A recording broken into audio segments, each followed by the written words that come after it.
नमस्कार प्रिय मित्रों, आप सभी का स्वागत है हमारे YouTube चैनल जीवन डेली स्टोरी में। अगर आप लोग हमारे चैनल पर नए हैं तो हमारे चैनल को सब्सक्राइब अवश्य करें और अच्छे कमेंट करें। धन्यवाद।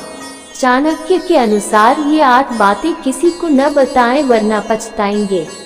आचार्य चाणक्य के अनुसार कुछ ऐसी बातें होती हैं जिन्हें छुपा कर रखने में ही भलाई है। यदि आप इन बातों को लोगों को बताएंगे तो पछताएंगे और अपमान भी झेलना पड़ेगा। ये भी हो सकता है कि आप किसी भारी मुसीबत में फंस जाएं। आओ जानते हैं कि वे कौन सी ऐसी खास 8 बातें हैं जिन्हें कभी भी किसी को नहीं बताना चाहिए। दाम्पत्य जीवन की बातें। अपने दाम्पत्य जीवन और घर परिवार की बातें हमेशा गोपनीय रखना चाहिए।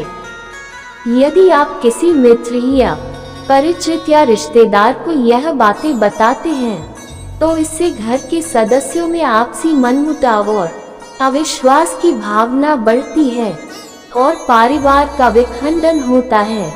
साथ ही आपके घर का राजा धीरे धीरे सार्वजनिक हो जाता है।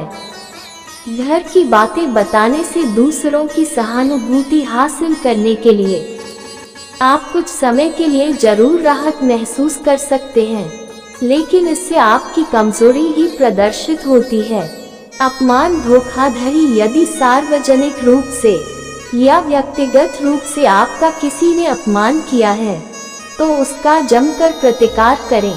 ये भी याद रखिए, यदि आप अपने अपमान को प्रचारित करेंगे तो फिर कई लोग आपका अपमान करने लगेंगे, क्योंकि लोगों को आपके साथ कभी सहानुभूति नहीं रहती है। जो लोग किसी की सहानुभूति अर्जित करना चाहते हैं वही अपने अपमान के बारे में किसी से चर्चा करते हैं। दूसरा ये कि खुद के साथ हुई धोखाधड़ी को भी हर किसी को नहीं बताते रहना चाहिए। जिसके पास इसका समाधान हो उसे ही बताएं, वरना आप हंसी का पात्र बनेंगे और सभी आपको उलाहना भी देंगे। आर्थिक हालात। आप अपने घर के आर्थिक हालात पर किसी से चर्चा न करें। धन को गुप्त रखें। लोग जानना चाहते हैं कि आप कितना कमाते हैं।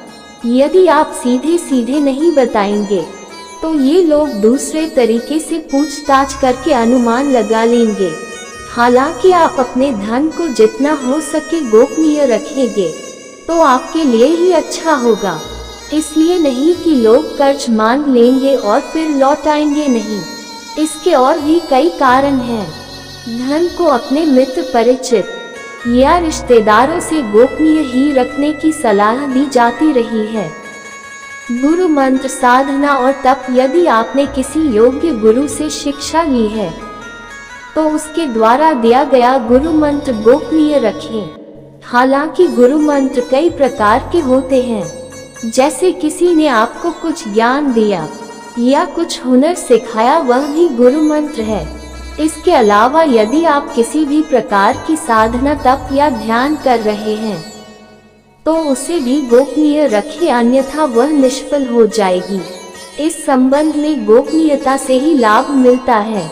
अपनी अयोग्यता या कमजोरी। हालांकि बहुत सी जगह या मामले में इसे गोपनीय रखना घातक भी सिद्ध हो सकता है, लेकिन बहुत से मामलों में इसे उजागर करने से आपको लोग कमजोर समझकर आपके साथ गलत व्यवहार करने लगेंगे या आपको मानसिक रूप से दबाने लगेंगे।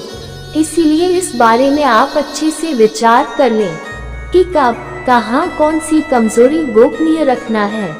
कमजोरी और अयोग्यता में फर्क करना भी सीखें। दान पुण्य। आपने जो भी दान दिया है उसे गुप्त रखेंगे तो ही उसका लाभ मिल सकता है। गोपनीय दान देवताओं की नजर में रहता है और जिस दान का बखान किया जा रहा है उसका फल निष्फल हो जाता है। मंदिर में दान दें, किसी गरीब को भोजन कराएं या किसी भी प्रकार का पुण्य कार्य करें, उसका अपने मुंह से बखान न करें। यदि आपने इसे किसी के समक्ष जाहिर कर दिया तो समझे वह खारिज हो जाएगा। मन की बात मन में बहुत सी ऐसी बातें होती हैं जिनको जग जाहिर करने से आप अपने आसपास संकट खड़े कर सकते हैं।